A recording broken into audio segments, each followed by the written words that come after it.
And what we have here in this whole complex are the following. We have Zionist leaders like Herzl and Jabotinsky. We have the national pantheon with presidents, prime ministers, and speakers of the Knesset. We have a national military cemetery. And on the lower shoulder, we have Yad Vashem.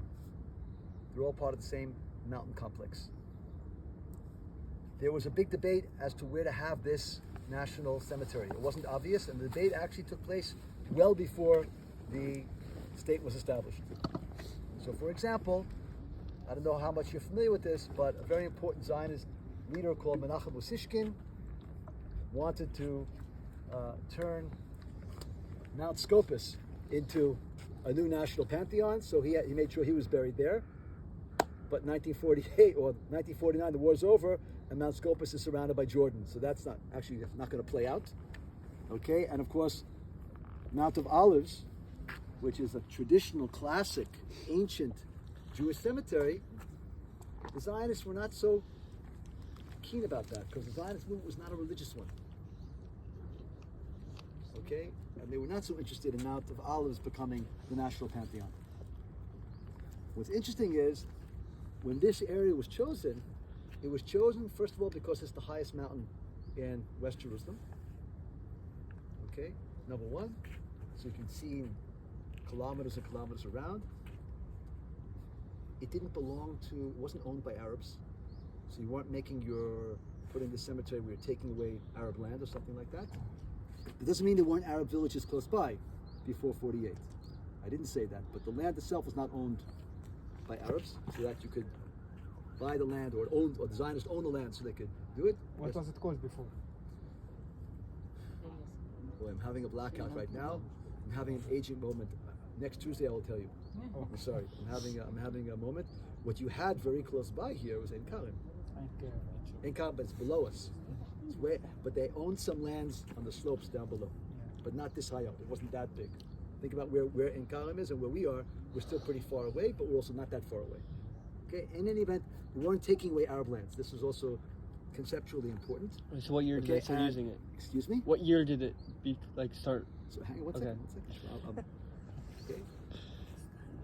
They have an issue because when the war's going on, people are getting killed. And the question is, where do you bury them?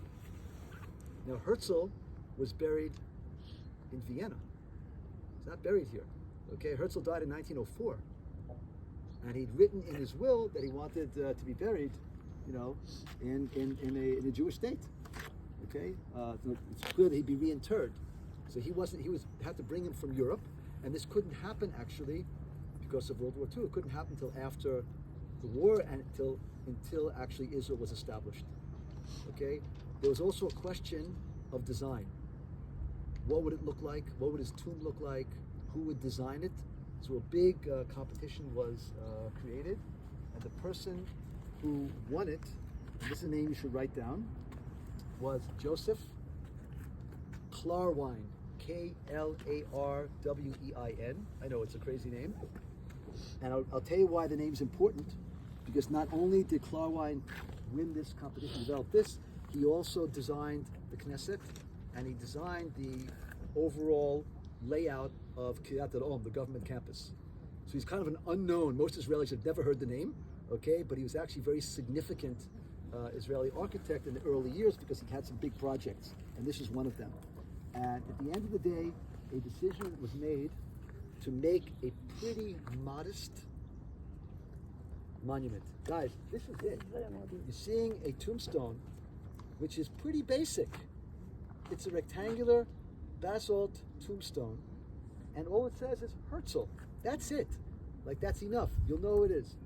But you don't have some kind of megalomanic, huge, I've been to Amuk Ata. I've seen what Arafat's thing looks like, and I'm not even forget about Arafat. Go to African countries and go countries around the world where their founding father, or it's half a city. It's huge, right? This is very, very modest. And here I want to say something basic, which is interesting.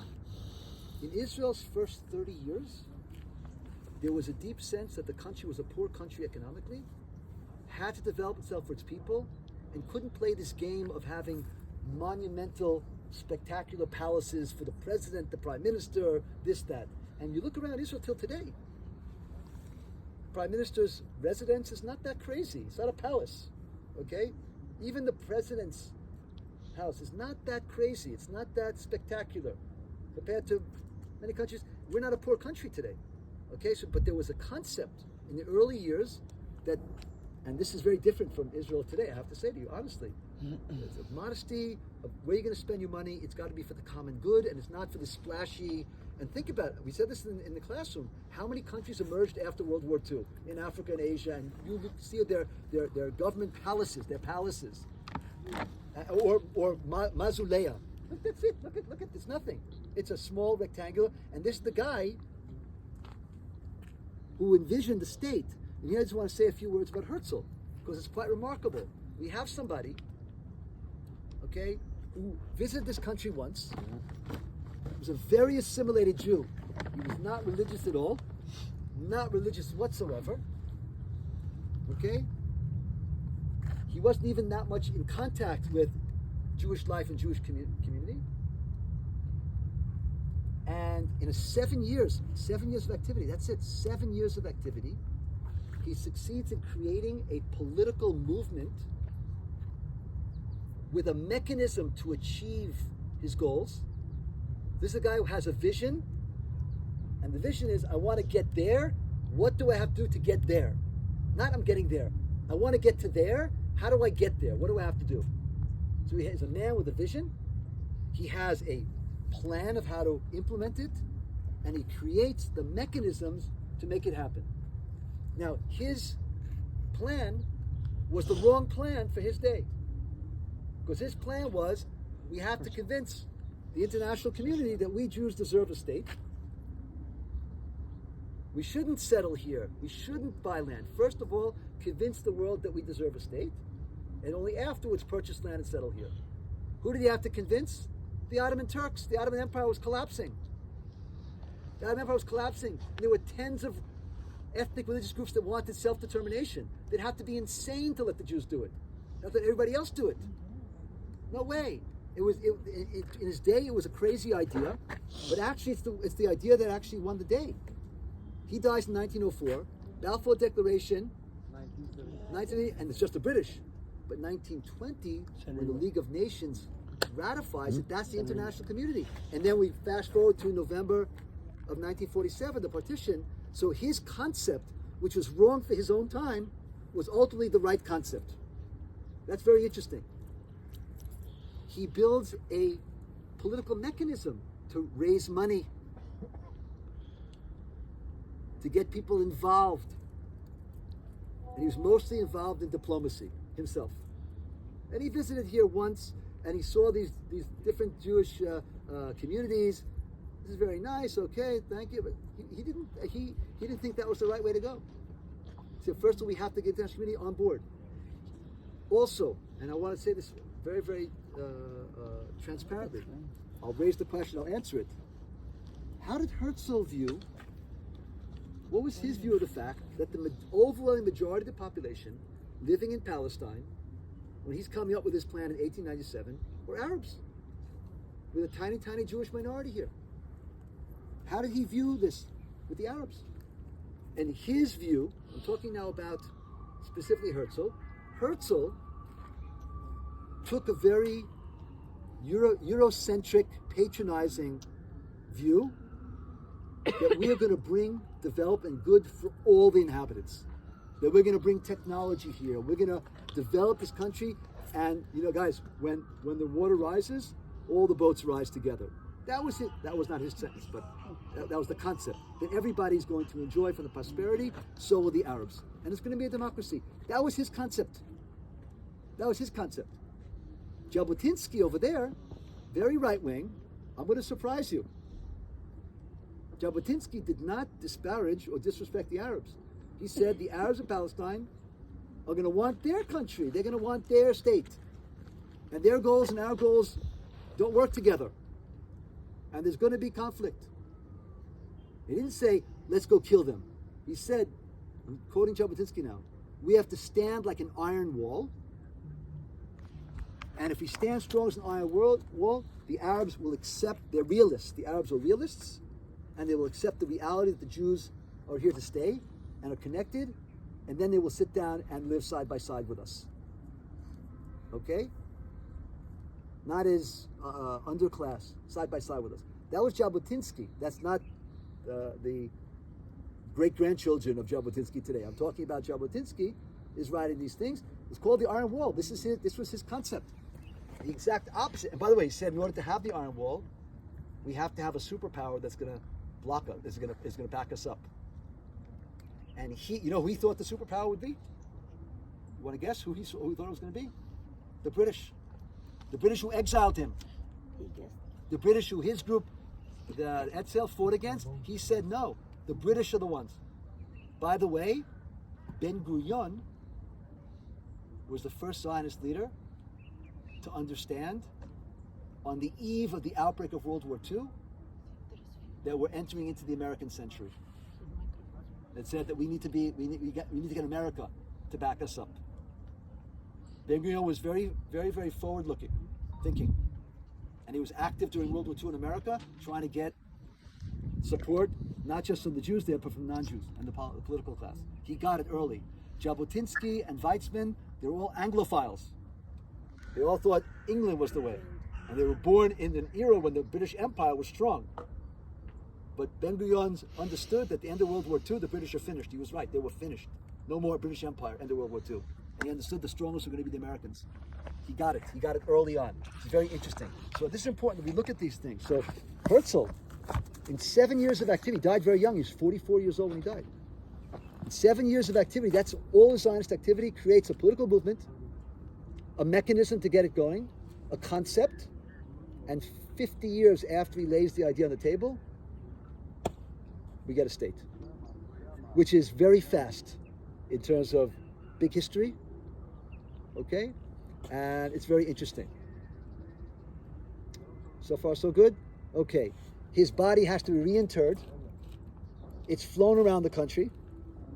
We have people bringing dirt from every community in Israel, and they place it in his grave, okay, in the ceremony that takes place here in 1949.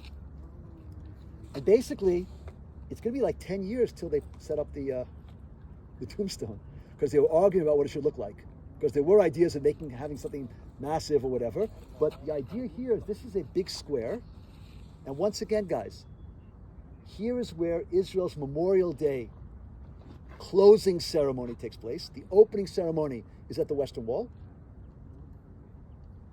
The president. The closing ceremony is here. And then immediately you have the opening ceremony of Independence Day, because Memorial Day and Independence Day are back to back. They're adjacent to each other. So this is where you have, big ceremony and flags and fireworks and yada, yada, yada. It takes place in this big area here. So far, so good. That's why you have this big expanse over here. The memorial? One more time. Israel's Memorial Day. Memorial Day is a day for fallen soldiers. It starts on the eve of it, right? Everything in Judaism Eve at the Kotel, and it ends here, and immediately the following evening, and immediately you have the opening ceremonies for Independence Day here. Yes. Okay, that takes place over here. Got it, guys? Yeah. What's that? Right. Right, Yom Hashem the week before. Okay, so look, you can see, you get the sense. It's right in the center. It's not bombastic. It's not over the top. Very, very down to earth. And again, this was something where you could see very, very far. There was an idea as well, because he planted a cedar tree, alza, okay, eres, and you could see it. Theoretically, you could see it from now. You can see anything because the forest. You could see it. So there's also, they put it over here. But this is also very interesting because it's in the western end of the city. And if you think about it, Jerusalem, I'm speaking now from an Israeli perspective, okay, exclusively. Let's go from east to west. You have Mount of Olives, which is on the eastern edge, and that is an historic, ancient cemetery, very, very much in Jewish tradition, the Messianic era, right? Resurrection of and the coming of Mashiach, blah blah blah. Okay, next, that's a whole ridge line. Next mountain over, Har HaBayit, Temple Mount. Okay, holiest place on earth to the Jewish faith. Okay, what's the next mountain coming over? Givat Ram. That's a mountain range that includes today where you guys study, the Givat on campus, the government campus as well, okay, that area. And then you have Mount Herzl. You have here Har HaZikaron on the western edge. This is kind of like, okay, 4 different ridge lines of 4 different mountains, each one with their own importance in both Jewish and, let's say, Zionist history or historiography. Okay? Now, at the same time, 1 minute before he's going to be brought here, we already established the military cemetery because we didn't have a national military cemetery. And actually, Jerusalemites, Jewish Jerusalemites, who then became Israeli Jewish Jerusalemites, were buried in mass graves in Sheikh Badr, where you have the Knesset built today. If you guys pay attention, I'll show you something. If you don't know this, if you go to the western edge of Gan Soccer Park, where it meets just where it's just below the Supreme Court, you still have a few tombs there from 48, both Arab and Jewish. Okay? But what happens is the first people they bury here, they're going to reinter. They're going to take those bodies out and they're going to reinter them in the military cemetery, which we're going to visit in a few moments. Okay? I hear a question.